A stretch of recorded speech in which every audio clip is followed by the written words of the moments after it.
Bienvenidos amigos de P1, estamos en la tercera parte de la historia de Oscar Pincho Castellano. Nos vinimos hasta la ruta provincial pampeana número 1. Estamos muy cerquita de Miguel Riglos, de Macachín. Miguel Riglos es un lugar donde Pincho tiene tantos, pero tantos amigos. Bueno, aquí fue uno de los tramos donde finalizaba y se realizaban parte de las 3 etapas que tuvo el Gran Premio de 1986.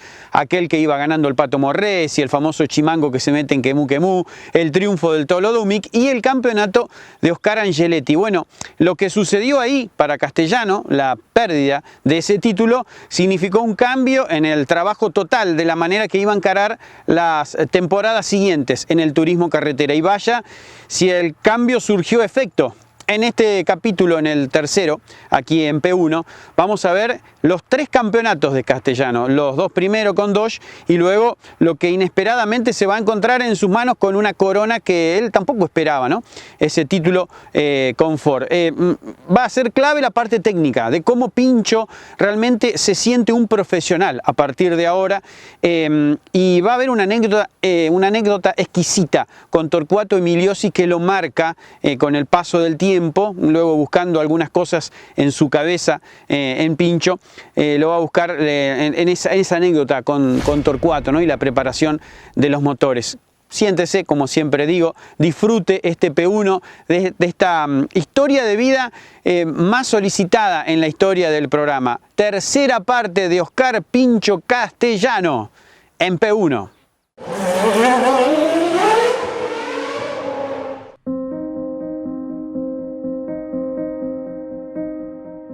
Claro, el inicio de 1987 ya con un equipo dedicado a las carreras de auto, a atender el auto, ya profesional.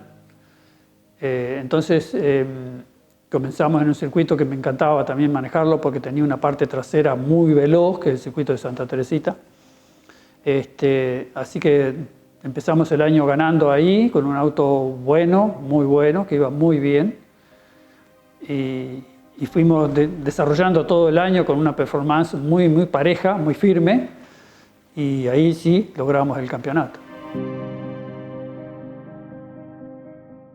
El cambio de trabajo en el taller fue el que marcó la diferencia.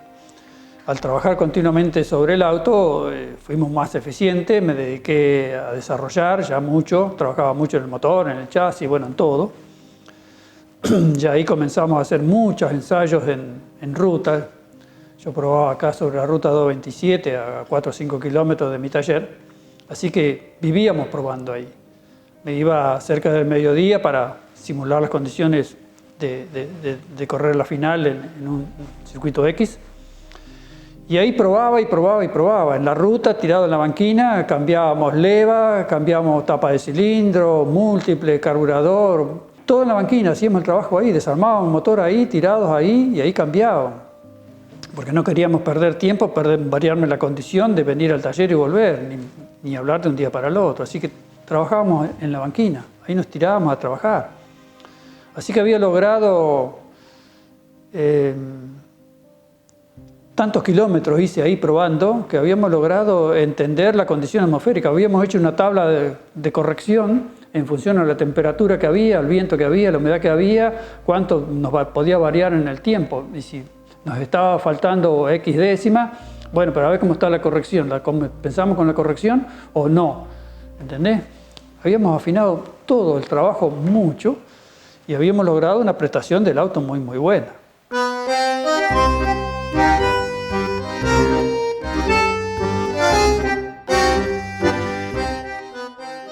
Cuando yo era chico, que con mis viejos vivíamos en el campo, y en oportunidades que se corría el turismo de carretera de las Copecitas, en el triángulo de Necochea, Juárez, Tres Arroyos, entonces con mi viejo nos íbamos al cruce acá en La Dulce, que es una recta, plena recta. Así que tengo un recuerdo que después con el tiempo corroboré una cosa. Era la galera de los Emiliosi.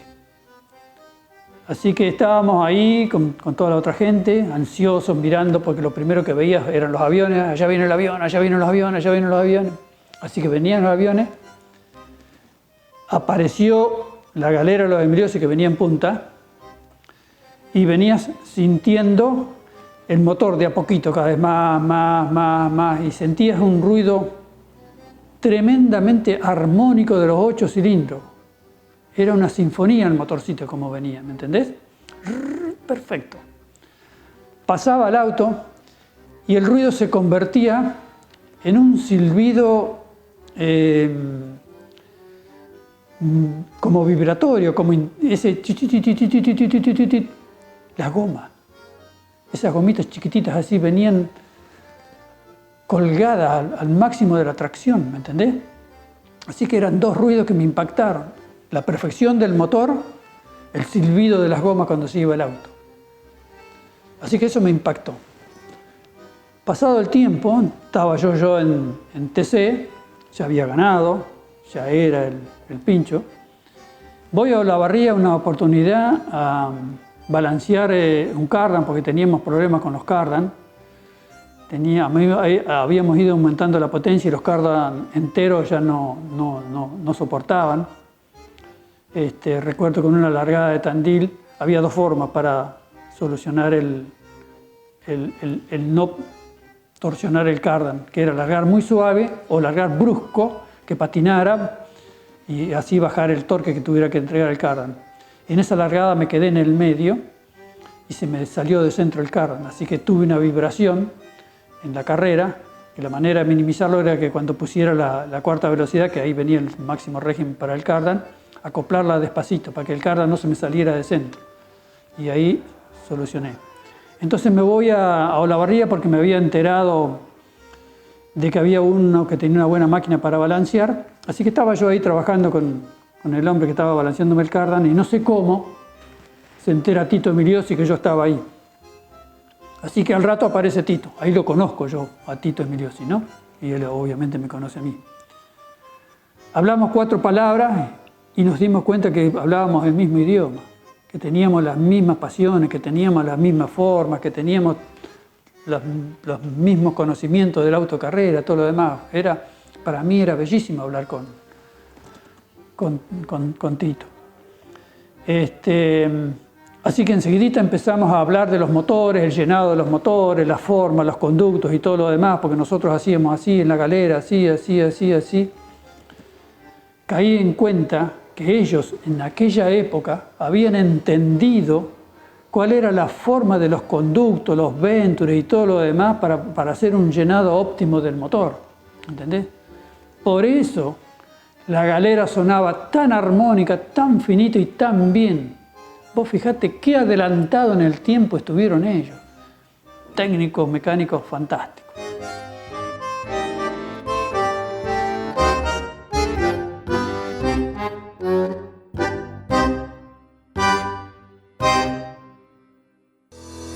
Si estás buscando un repuesto original o alternativo para tu vehículo importado, CBM Auto. Años de experiencia. Miles de clientes satisfechos. Importador directo desde Estados Unidos y Europa.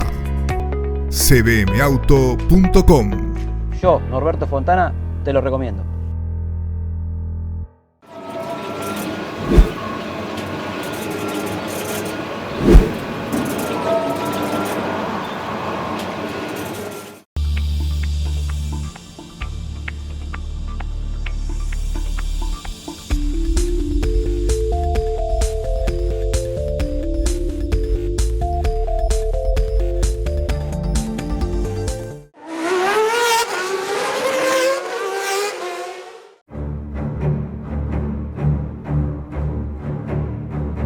En ese mismo año, 87, cuando visitamos Potrero de los Funes,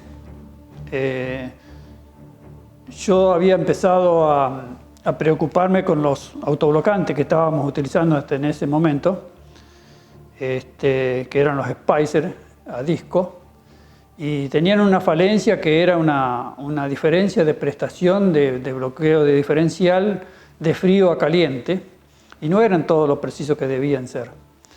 Entonces me empecé a preocupar con eso y un día conversando con don José Saglimbeni del tema, y me dice, tendríamos que ver algo de qué tienen los ingleses.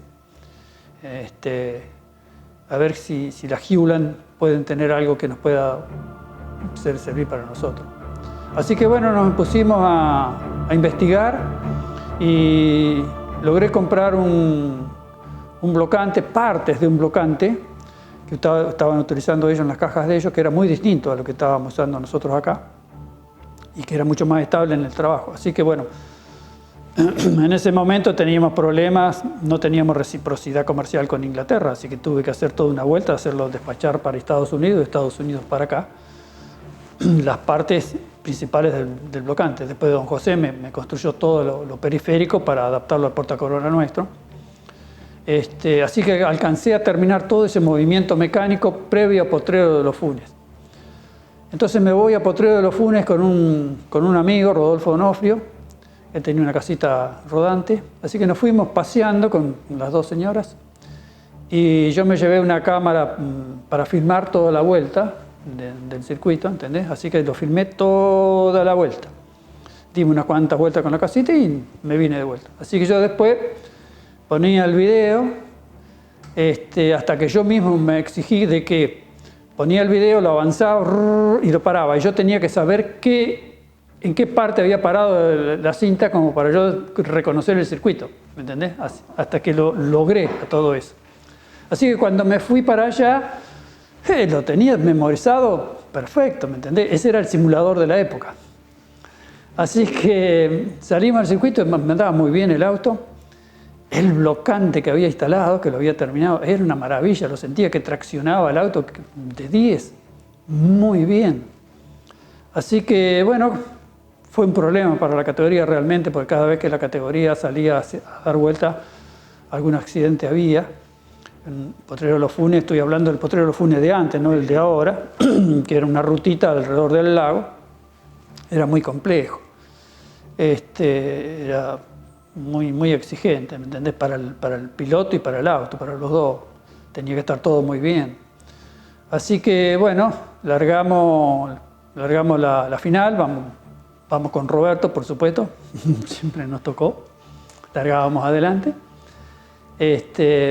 Así que dimos dos o tres vueltas, lo fui viendo, él largó adelante en la movida, salió él adelante, así que yo me dediqué a seguirlo, a ver dónde estaba él, sus puntos fuertes, cuáles eran sus puntos débiles y todo lo demás. Y empecé a ver que el punto débil de él era la falta de tracción para subir esa curvita que hay cerrada y para arriba, que está en la entrada al circuito. Así que en un momento ya empezó el problema porque ¿qué ocurría? Cuando se calentaba ese blocante se bloqueaba mucho y te arrastraba el tren delantero, ¿entendés? Así que ya en la última parte de la carrera, porque como se paró la carrera, él entró normal, pero ya le arrastró el tren delantero. Tuvo que levantar un poquito, ¿me entendés?, para poder recuperarse, para poderlo traer para adentro. Yo estaba acá y lo podía haber pasado, porque yo no tenía problema de tren delantero y tenía mucho poder de tracción. Y no lo quise pasar, lo esperé, ¿entendés?, desaceleré, no aceleré para que se recuperara y entrara, porque yo lo que quería era llevarlo a que a ese problema se le incrementara o que por ahí se pegara o alguna cosa de esa, ¿viste? Algo, como para hacerle quitar puntos, ¿me entendés? Para la posibilidad de tener que definir allá a fin de año. Así que lo esperé, se recuperó, seguimos otra vuelta. El accidente de Ollanar con Johnny, se para la carrera y conclusión, me pasé de estratega, no gané la carrera y ganó Roberto Moura.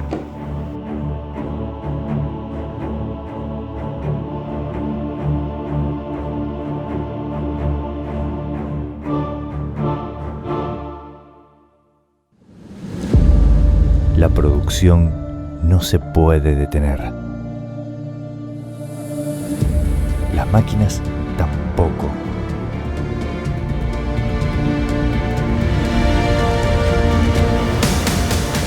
Urbi, Ingeniería Industrial.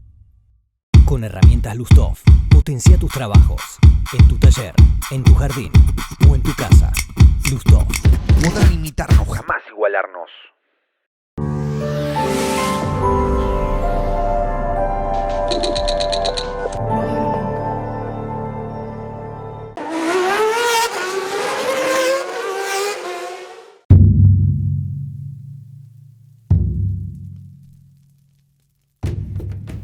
Para la definición del campeonato de Tandil de ese año, yo me preocupé muchísimo por el cigüeñal. Era un punto frágil del Slansig en aquel momento.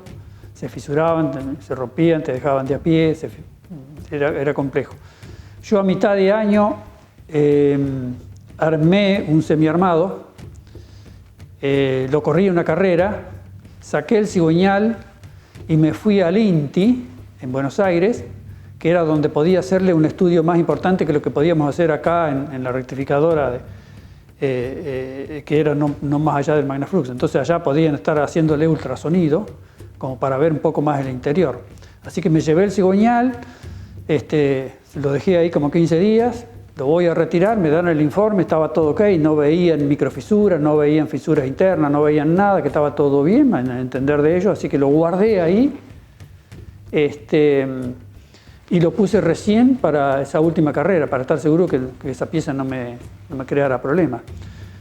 Instalé también un árbol de leva más tranquilo, con no tanta aceleración, para no comprometer el sistema de botadores, balancines, varillas y todo lo demás. Confiado en que la potencia que yo perdía, pero que me iba a alcanzar para poder definir el campeonato. Por eso no la gané a la carrera, no fui a ganarla, fui simplemente a cumplir con el puntaje y poder lograr el campeonato. Así que todo eso me salió redondito y pude definir muy cómodo. La llegada a la bobería fue impresionante, porque un montón de kilómetros antes, allá a la entrada de los campos, estaba la gente esperándonos, porque Tandil acá lo tenemos a 100 kilómetros del circuito. Así que nada, primero estaban todos allá en el circuito, era una cosa increíble. Y me recuerdo que la noche anterior egresaba mi hija, y la fiesta de egreso la tuvieron que adelantar para que yo no se me hiciera tan tarde, me quedé solamente hasta las 11:30, 12 de la noche. Hicieron la entrada, todos los chicos y todo, para que yo me pudiera ir al circuito y ya acostarme a dormir para definir al otro día.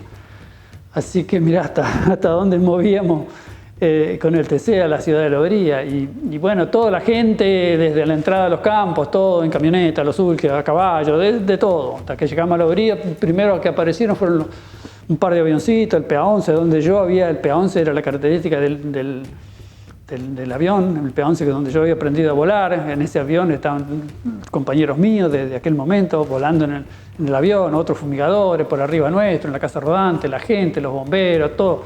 Fue una fiesta increíble, increíble. Otra vez el TC, ¡top!, me pegaba acá. Sí.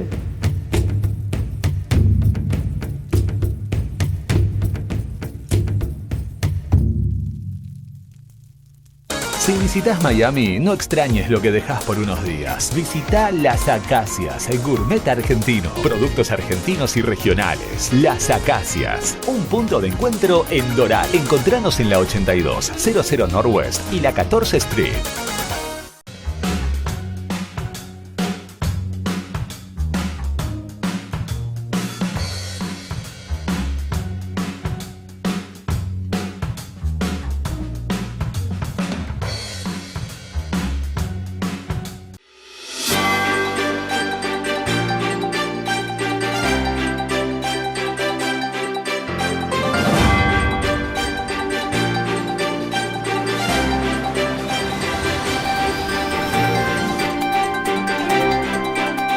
Atención fanáticos de Latinoamérica, ¿querés diseñar tu propio auto de carreras? Nuevo curso y seminario nivel superior con Gustavo Donadío. Comienza a fines de septiembre. Quedan pocos cupos disponibles. Hacé tu consulta, no te arrepentirás.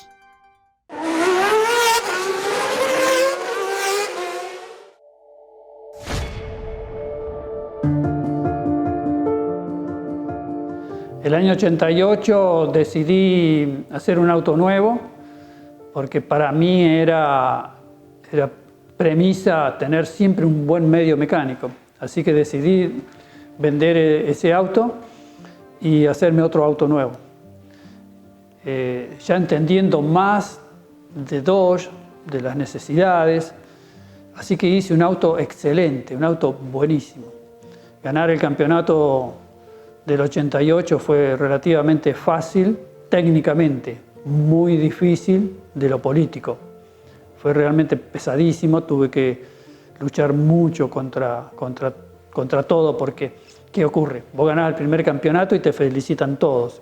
Ganás el segundo campeonato y ya no te felicitan, ¿entendés? Y cuando si querés ir para el tercero ya es más difícil todavía. Así que ese campeonato políticamente me costó mucho, pero técnicamente yo tenía un arma mortal. El auto era una máquina de ganar, era una maravilla. Iba muy, muy bien. Ganar en Buenos Aires, vuelve un poco a lo que te comenté hoy. El autódromo para mí era mi fuerte. Poner el auto a punto, manejarlo, dosificarlo, cuándo pedirle al auto, cuándo no, todo eso yo lo manejaba muy bien. Así que yo no iba a probar a Buenos Aires, yo iba directamente el sábado con mi puesta a punto de base, giraba un poco, corregía alguna cosa y el auto quedaba fantásticamente bien. Aparte, siempre, como yo siempre fui un investigador y buscar cosas a futuro y mejorar las performances y todo lo demás, siempre estuve un pasito adelante, ¿viste? Con los amortiguadores regulables, fui el primero que traje amortiguadores regulables. Eran holandeses los primeros amortiguadores que traje. Tenía el blocante, tenía llantas con labio antideriva. Había conseguido después, porque Emilio Tettelbaum había traído las valvulitas exhaladoras de presión de aire, entonces yo me podía largar con la presión de aire ideal y mantenerla a lo largo del periodo de uso de la goma y la temperatura. O sea, que tenía un montón de cosas que hacía que el auto tuviera un ritmo infernal. Yo la podía definir a la carrera cuando yo quería, ¿entendés? Entonces no me era problema ganar en Buenos Aires, y gané 3 veces seguidas, ¿sí?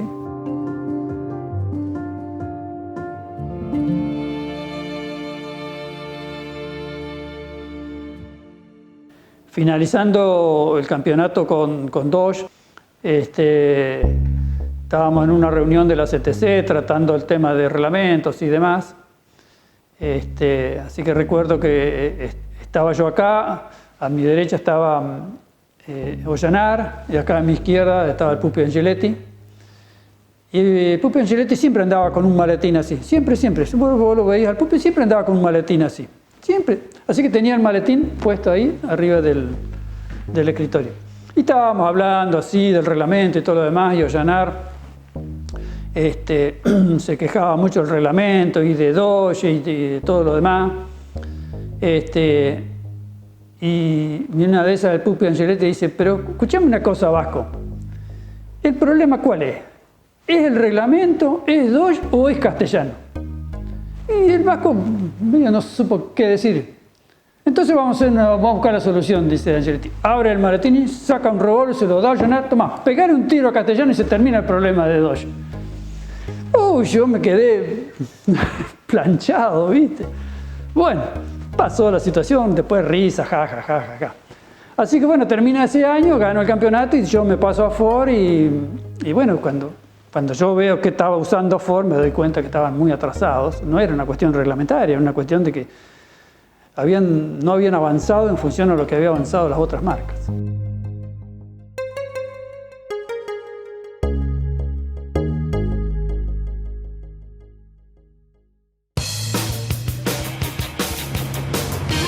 Había que hacer una pick-up que tenga la fuerza de los que hacen.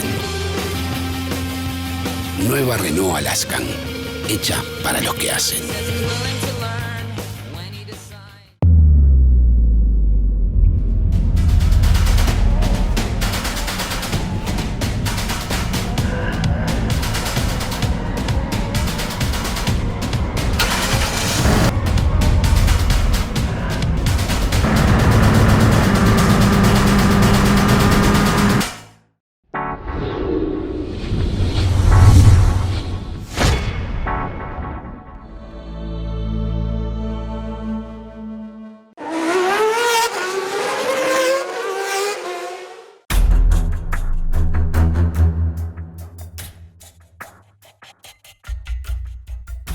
Cuando termino de ganar el campeonato, le digo a Carlito Peirano, bueno, hasta acá llegamos con Dodge.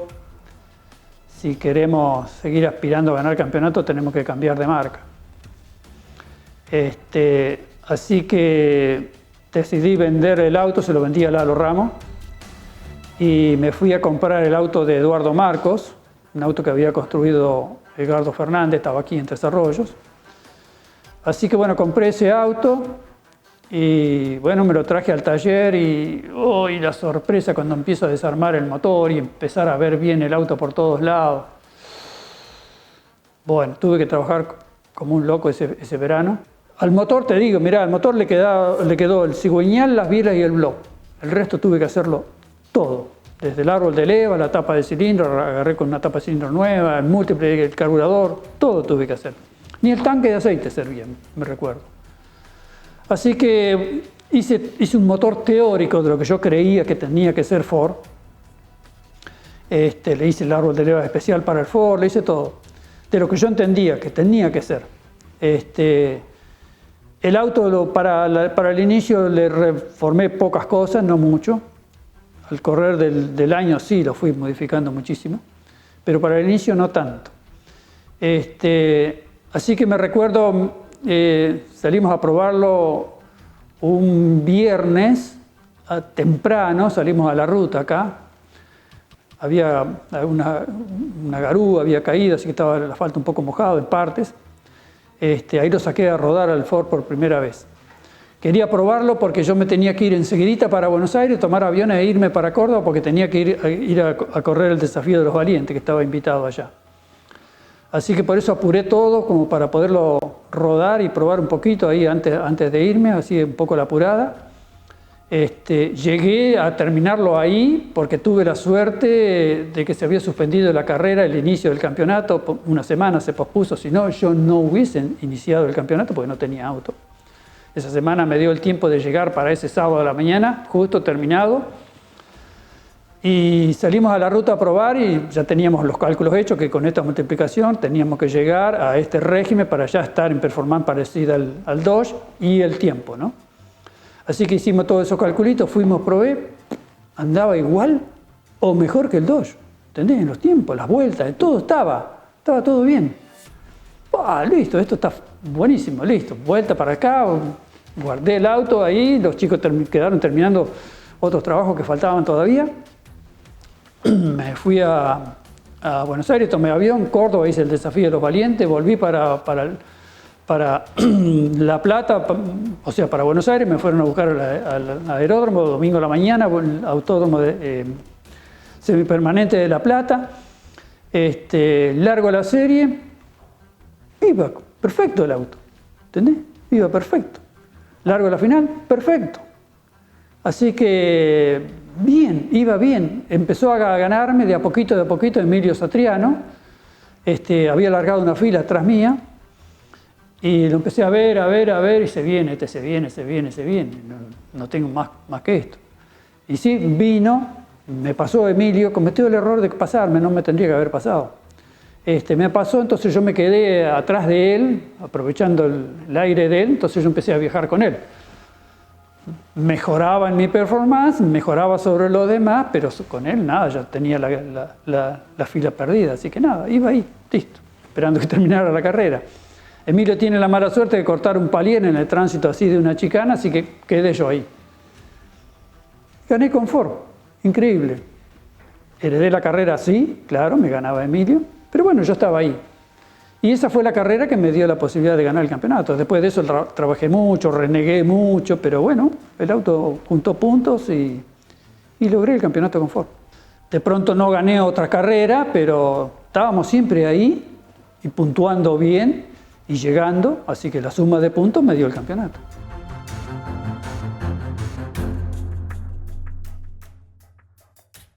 Ganar ese campeonato con Ford significó una satisfacción muy grande, porque me pasaron un par de cosas, ¿no? Que esa la percibí en la primera carrera que gano con Ford. Conocer la hinchada de Ford marca una diferencia, sí.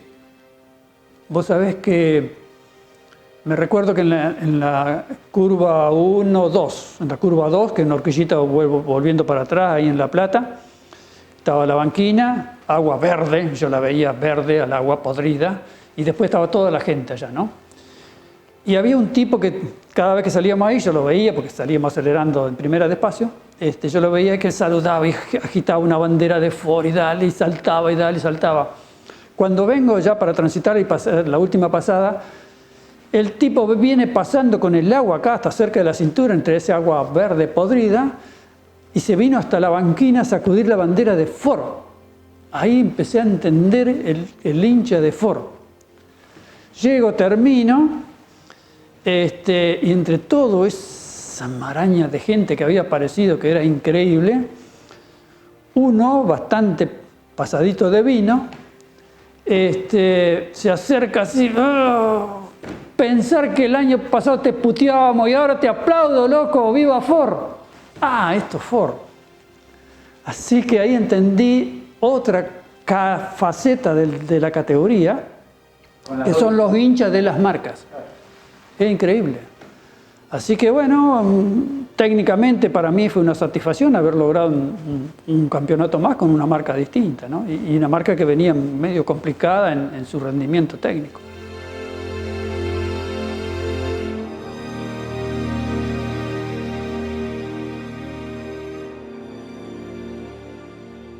Y se terminó nomás esta tercera parte de la vida de Oscar Castellano. Tanto esperamos, ¿no?, por contar la historia de Pincho en la historia de P1, que van ya casi 5 temporadas, que ya pasó la tercera parte, pero queda una más, la de su parte final con Ford, donde suceden algunas cosas que a él le marcan que era el fin de la carrera, pero para eso van a tener que esperar una semana. Increíble, ¿no?, lo que contó de aquel accidente, el circuito de Potrero de los Funes, del título, la llegada a Lobería, de su primer título con Dodge, y después todo lo que pasó en ese campeonato de Ford, ¿no?, que si no se suspendía la competencia en Santa Teresita, tal vez él no iba a arrancar el campeonato, luego sí la plata, la rotura de Satriano, y se da ese título con Ford que lo termina de convertir en un ídolo gigante. Por supuesto que la fuerza que tiene tanto Ford como Chevrolet dentro de la historia del TC es muy fuerte, y bueno, y yo creo que eso lo logra